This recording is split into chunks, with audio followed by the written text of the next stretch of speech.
Hello বন্ধুরা, আশা করি তোমরা সবাই ভালো আছো আর আমিও ভালো আছি। তো দেখো, অনেক দিনই সেরকম একটা আমার ব্লগে আসা হয় না, তো আমার প্রচুর কাজ থাকে। তো আজকে হঠাৎই মনে হলো যে অনেক দিন যখন আমি কোনো কিছু পোস্ট করিনি, তো আজকে একটা ভিডিও করব।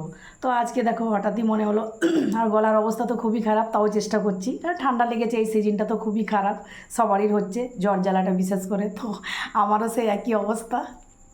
আর দেখো, আমরা বাজার থেকে যে কোনো জিনিস কিনে আনি তো ঠিকঠাক খাওয়া হয় না, যে টাকা লাগে বেশি কিন্তু খেয়ে মন একটা ঠিক মানে পছন্দ হয় না। তো আজকে আমার ছেলেরই হঠাৎই ইচ্ছে হলো তো এগুলো খেতে। তো এগুলো দেখে তোমরা কী ভাবছো যে কোনো তালের বড়া টড়া, কিন্তু একদমই না। এগুলো হচ্ছে চিকেন পকোড়া। তো আমি এই রেসিপিটা তোমাদের সাথে এই কারণে শেয়ার করলাম, তো ঘরোয়া পদ্ধতিতে এবং সহজ উপায়ে কম খরচে কিভাবে আমি করলাম, তো তোমরা দেখতে থাকো। আর এই দেখো, আমি সমস্ত জিনিসটা একদম রেডি করে নিয়েছি, কারণ আলাদা আলাদা করে দেখাতে গেলে অনেকটা সময় লেগে যাবে। তাই দেখো, এইখানে আমি বোনলেস যে চিকেনটার সাথে পেঁয়াজ কুচি, কাঁচা লঙ্কা কুচি, গোটা জিরে, একটু কালো জিরা দিলে ভালো হতো কিন্তু আমার কাছে আজকে এই মুহূর্তে নেই, লবণ, হলুদ, লঙ্কা গুঁড়ো, জিরে গুঁড়ো সমস্ত কিছু দিয়ে, আর আমি চাল গুঁড়ি দিয়েছি। তো তোমরা চাইলে অ্যারারুটও দিতে পারো। তো এই দেখো, আমি পুরো একদম চিকেনটা সমস্ত মশলাটা দিয়ে আমি ম্যারিনেট করে রেখে দিয়েছি কিছুক্ষণের জন্য।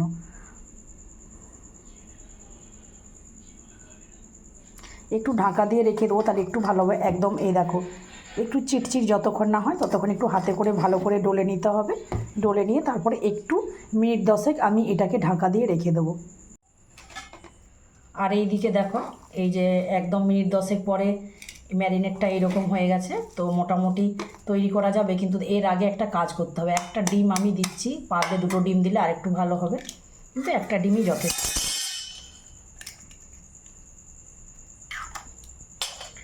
ডিমটা দিচ্ছি, আর আগে থেকে একটু বেশি করে এমন লবণ দিয়ে দিতে হবে যেন না পরে আর লবণ লাগে। তো এই দেখো, ডিমটা দিয়ে খুব ভালো করে আমি একদম ম্যারিনেট করে নেবো। আর একবার মিনিট 10 মতো রেখে দেবো, আর না রাখলেও হবে, কিন্তু রেখে দিলে একটু ভালো হয়। যদি ডিমটা দেখতে পাও তোমরা যে খুব একটা এইরকম একটু জল জল হয়ে গেছে, তো একটু তোমরা চালগুড়ি বা ময়দা বা অ্যারারুট যে কোনো দিতে পারো। তো আমি চালগুড়ি দিয়েছি, তোমাদেরকে আগে বললাম। এই দেখো এরকম হয়েছে। তো আমারটা এমনভাবে করেছি, দেখো একটা ডিম যথেষ্ট, 2টো দিলে অনেকটাই বেশি হয়ে যায়। তো মোটামুটি একটা হয়ে গেছে, আর মিনিট 5 মতো এটা রেখে দেবো এইভাবেই।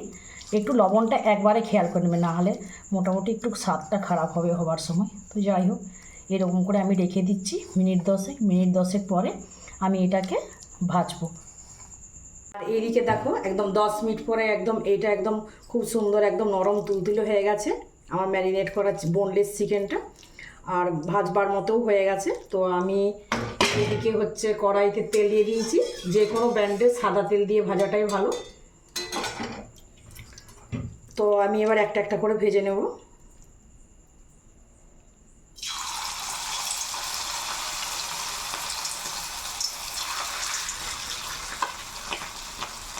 অল্প অল্প তেল দিয়ে ভাজলেই ভালো হয়, কারণ কী বলতো, তেলটা চালগুড়ি আছে, সমস্ত তেলটা না হলে একবারেই টেনে নেবে। তো খুব বেশি তেল দেওয়ার দরকার নেই, অল্প তেলে এরকম অল্প অল্প করে একটু এই চিকেনটা একটু পাকিয়ে পাকিয়ে দিলে ভালো হয়, দেখতে ভালো লাগে। কেউ ছোটও করতে পারে সাইজে, কেউ বড়ও করতে পারে। তো আমি একটা মিডিয়াম সাইজ করছি এখানে। কিছুটা তোমাদেরকে তুলে দেখাচ্ছি কেমন ভাজাটা হচ্ছে। তো এইভাবে সবগুলো আস্তে আস্তে ভেজে নেব। তো ভাজার পর দেখো, অনেকেই কী করে, এখানে আরেকটা ডিম দিয়ে এই ভাজাগুলোকে আরেকবার ভাজে। তো আমি আর ভাজবো না, আমি একবারে আজকে একটা ডিম দিয়েই এইভাবেই ভেজে নেবো, যেমনটা আমি করছি। আর নতুন করে এটা তোলার পর আর একবার ভাজবো না। তো ঘরোয়া পদ্ধতিতে দেখো খুবই সহজভাবে করা যাবে এবং কম খরচে, বেশি টাইমও লাগবে না। আমি এগুলোকে ম্যারিনেট করে রেখে দিয়ে বাড়ির অন্যান্য কাজও করতে পারবো, আর একটা মজাদার সুস্বাদু খাবারও হয়ে গেল। দেখো আস্তে আস্তে এক দুটো যেগুলো আমি একটু কম কম নিয়েছিলাম সেগুলো একটু সুন্দর ভাজা হয়ে গেছে, আর যেগুলো একটু বেশি করে দিয়ে দিয়েছি তো সময় লাগছে। তো এগুলো তো ধীরে সুস্থের কাজ, অত তাড়াহুড়ো দিলে হবে না।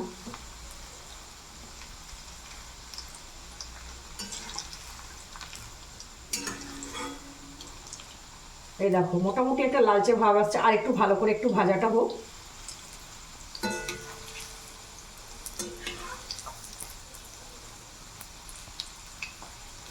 ভাজা হওয়ার পর একটা একটা করে সব আমি তুলে নেব এবং এইভাবে সমস্তটাই ভেজে নেব।